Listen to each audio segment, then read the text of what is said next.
maupun simpatisan Partai Keadilan dan Persatuan dimanapun berada, agar yang pertama sekali harus kita lakukan adalah bagaimana kita yang menjadi person dari sebuah organisasi ini dapat melebur segala bentuk keegoan, dapat meluluh lantahkan segala bentuk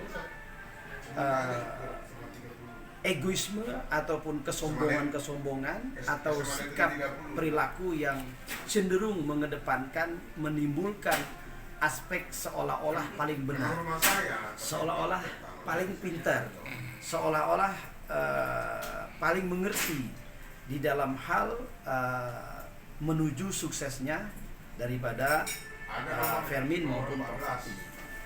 Nah, untuk itu dengan kita semua berupaya menjadi barisan para pejuang, barisan muda atau barisan para purna tugas daripada TNI, Polri, ASN dimanapun berada, bahwa PKP hari ini mengundang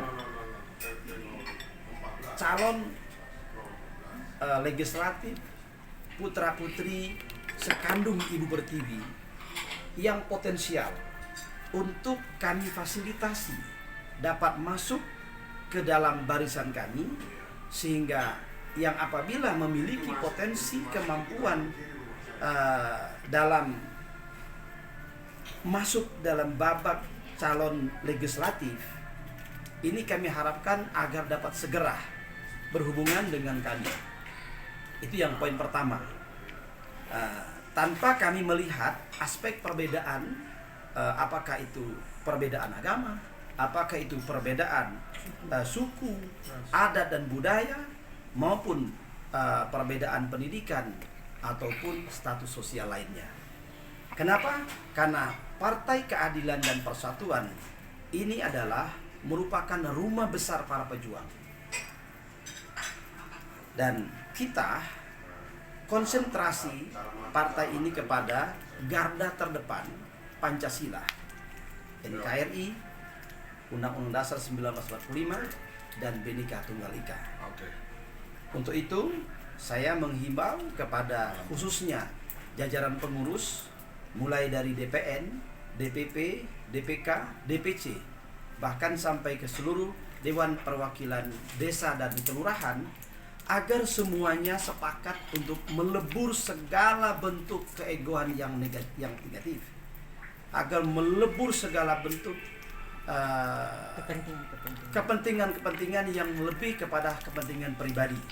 Tapi kita harus sepakat untuk kita mengedepankan kepentingan golongan atau kepentingan daripada masyarakat, ya, dari kelompok, yaitu masyarakat pertanian, masyarakat nelayan, ya, buruh gitu, dan masyarakat profesional yang termarginalkan atau masyarakat yang hari ini boleh jadi mungkin belum tersentuh sama sekali oleh pemerintah. Karena ini tidak bisa juga kita salahkan pemerintah, tapi karena masyarakatnya pun hari ini cenderung terjebak dengan yang namanya apa yang disebut dengan modern.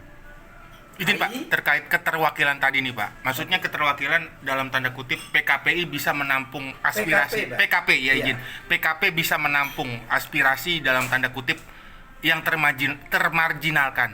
Bisa diterangkan sedikit Pak Tatang, apa sih yang menjadi blueprintnya atau pola berpikirnya sehingga bisa Pak Tatang memberikan statement bahwa keterwakilan itu tersedia dan difasilitasi oleh PKP? Oke. Saya contohkan misalkan kepada satu kasus di daerah Pelabuhan Ratu. Sejak berdiri yang namanya pembangkit listrik atau PLTU, yang mana PLTU itu adalah diperuntukkan untuk Provinsi Bali.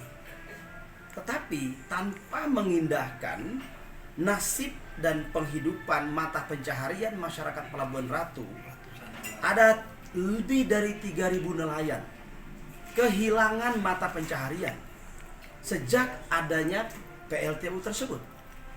Nah, ini kan mereka artinya dimarginalkan.